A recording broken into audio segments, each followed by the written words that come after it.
Pictograph Publishing presents Acquaintance, Book 1, Medicine for the Blues Trilogy by Stookey. Narrated by Michael Self. Dedication from For the Young Who Want to.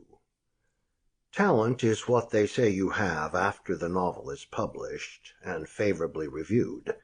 Before, what you have is a tedious delusion, a hobby like knitting. Marge Piercy. For Ken, when you first began learning to knit, you unraveled the yarn of that sweater over and over, only to start again.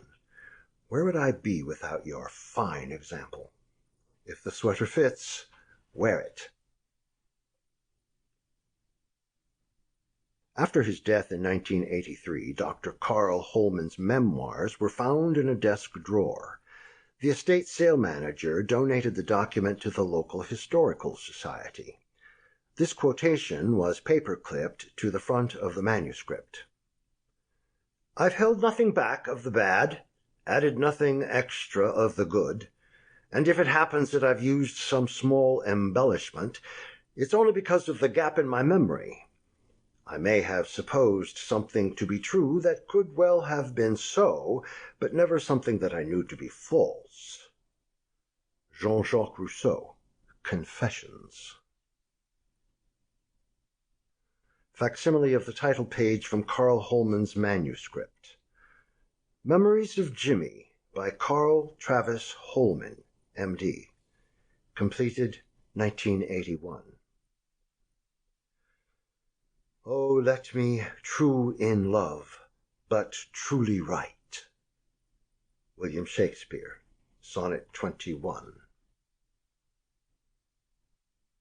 How oft, when thou, my music playest, upon that blessed wood whose motion sounds with thy sweet fingers, when thou gently swayest the wiry concord that mine ear confounds, do I envy those jacks that nimble leap to kiss the tender inward of thy hand, whilst my poor lips, which should that harvest reap, at the wood's boldness by thee blushing stand, to be so tickled they would change their state and situation with those dancing chips, o'er whom thy fingers walk with gentle gait, making dead wood more blessed than living lips.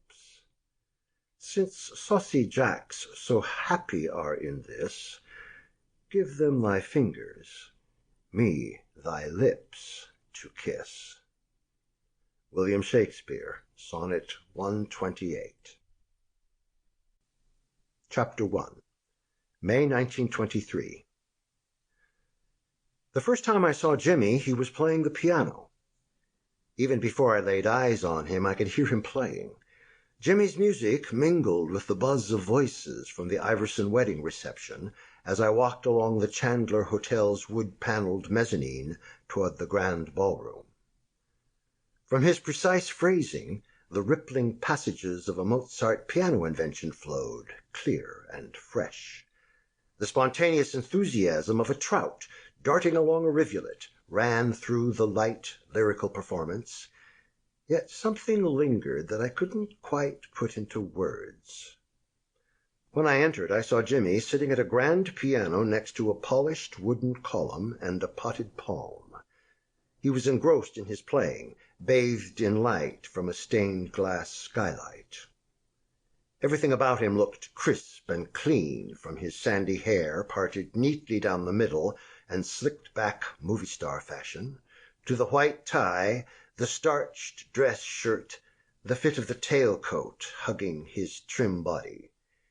His right foot worked the piano pedals, while his left was planted firmly beneath the bench as his torso swayed with the rhythm. I'm not a musician, and I have none of Jimmy's technical background or understanding. But I love music, and I know when music moves my emotions. Jimmy's music stirred my heart. Maybe it was only my imagination, but I now found words for the quality I couldn't at first express. My ear caught the song of a distant Sample complete. Ready to continue?